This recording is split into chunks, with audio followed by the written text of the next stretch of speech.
আসসালামু আলাইকুম বন্ধুরা, পৃথিবীতে এমন কিছু আজব প্রাণী আছে যারা ডানা ছাড়াই পাখিদের মতো উড়তে পারে। পাখিদের মতো এক জায়গা থেকে অন্য জায়গায় উড়ে চলে যেতে পারে। আজকের ভিডিওতে আমরা ডানা ছাড়াই উড়তে পারে এমন 5টি প্রাণী সম্পর্কে জানবো।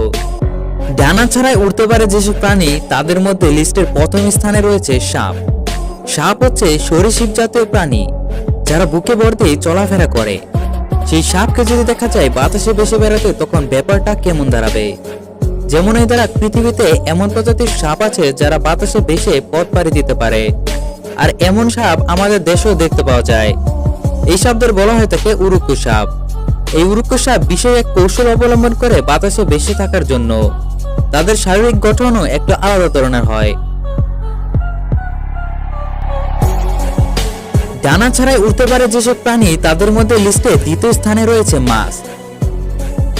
এই মাছ যেমন জলে থাকে আবার তেমনি উড়তে পারে।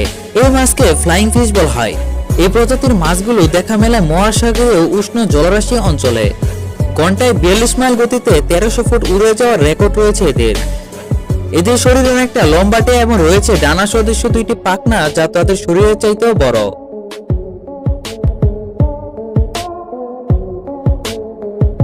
লিস্টের তৃতীয় স্থানে রয়েছে গিরগিটি। গিরগিটি আছে নানান প্রজাতির, তার মধ্যে কয়েকটি প্রজাতি উড়ে বেড়াতে পারে। যেসব গিরগিটি বেশি বেশি উড়ে বেড়াতে পারে তারা দৈহিকভাবে কিছু বিশেষত্বের অধিকারী। এসব গিরগিটির শরীরে দুই পাশে থাকে একটু বাড়তি চামড়া। এই চামড়া অনেক পাখির ডানার মতো কাজে দেয়। এজন্য কোনো গাছের উপর থেকে ডাল থেকে এই গিরগিটিরা প্রথম লাফ দেয় শূন্যে। তারপর তার শরীরে দুপাশ ভাঁজ করে রাখা চামড়া মেলে দেয় দুপাশে, ঠিক যেন পাখির ডানার মতো।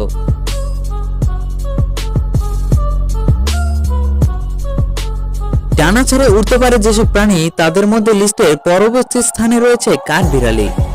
কাঠবিড়ালি সাধারণত গাছে এডাল ওডাল সারাদিন ফুরুত ফুরুত করে উড়ে বেড়ায়। তবে কিছু কিছু কাঠবিড়ালি এই গাছ থেকে ও গাছে যাবার জন্য ব্যবহার করে তাদের উড়তে পারার ক্ষমতা। আর এই কাজে তাদের সাহায্য করে তাদের শরীরের ও লেজের গঠন। এদের লেজ এদের শরীর থেকে বড় ও লোমশ। উড়ার জন্য কাঠবিড়ালিরা কোনো এক গাছের উঁচু ডাল থেকে লাফিয়ে পড়ে এবং তাদের শরীরে দুই পাশ থাকা চামড়া প্রসারিত করে, ফলে শূন্যে ভাসতে থাকে। ডানা ছাড়াই উড়তে পারে যেসব প্রাণী, তাদের মধ্যে পঞ্চম স্থানে রয়েছে ব্যাঙ। আমরা যেসব ব্যাঙের সাথে পরিচিত তারা শুধুমাত্র ঘ্যাঙর ঘ্যাঙর ডাকতে পারে। আর সেই ব্যাঙ যদি সুপারম্যানের মতো বাতাসে ভেসে বেড়ায়, তবে তাকে দেখতে কেমন লাগবে? অবিশ্বাস্য মনে হলেও এক প্রজাতির ব্যাঙ আসলেই উড়তে পারে। এরা হচ্ছে গ্যাসো ব্যাঙ, গাছে গাছেই থাকে। এই ব্যাঙ সাধারণত দেখা যায় মালয়েশিয়া ও ইন্দোনেশিয়াতে। আর এদের উড়তে পারার কারণ হলো এদের ব্যতিক্রমধর্মী শারীরিক গঠন। তো বন্ধুরা, আপনারা যদি এরকম আরো ভিডিও পেতে চান, অবশ্যই চ্যানেলটিকে সাবস্ক্রাইব করে রাখবেন।